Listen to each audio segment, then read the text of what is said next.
Hello, beautifuls. As promised, today we're talking about detachment.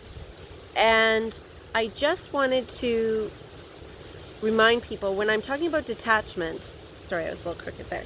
I'm not talking about being emotionally unavailable or not caring about something or just dropping it completely. What I'm referring to when I speak to detachment is a surrendering of sorts, a releasing control, letting go, letting things be in the natural process of coming and going. And when we can find that we are able to actually be in that space, there's a greater appreciation for things, understanding that they're there, and while they're there, they're to be appreciated, but there will be a time when they won't be there. So I don't know about you, but for me, this has been a continual process, and I imagine it will be till the day I die. It's something, attachment is something we learn at the age of 2. Before the age of 2, how many 2-year-olds have you seen go, mine? Yeah, we learn that really early. So to deprogram that takes a lot of time and a lot of effort. And it's, like I said, in my experience, a continual process.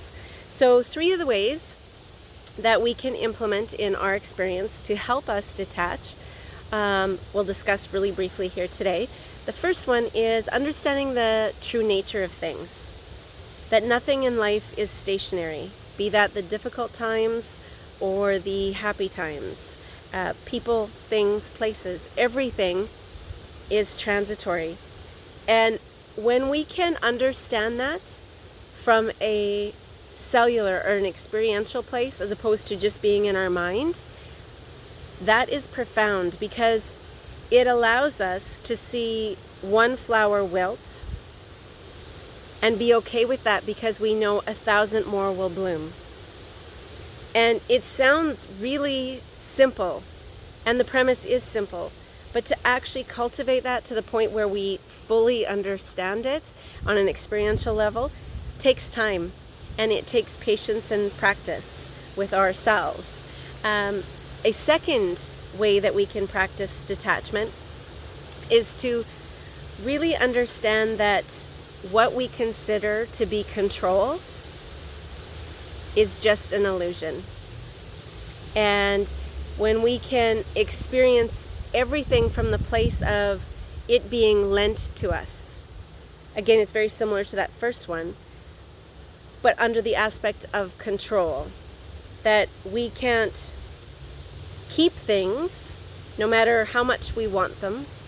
And if we look at them as the aspect that they are on loan to us, not that we're renting them, because that would be some sort of control or dominion, but that they're on loan to us, and there will be a time when they will be called back. And that will allow us to appreciate fully in the moment, and to allow letting go without the pain and suffering that we would have if we were trying to exert that control.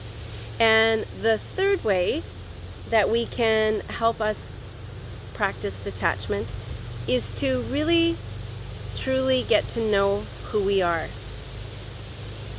So much of who we think we are is defined by our jobs, what we look like, where we live, our circumstances, our friends.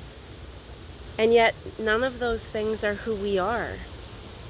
And when we realize that we've been identifying ourselves with attachments,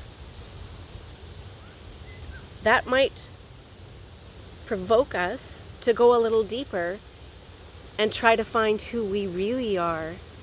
What is the definition of me? And that's a much bigger topic, which we will discuss another time. But again, a short ramble. I hope you appreciated it or got something out of it at least. And until we speak again, please stay hydrated, nourished, and well rested.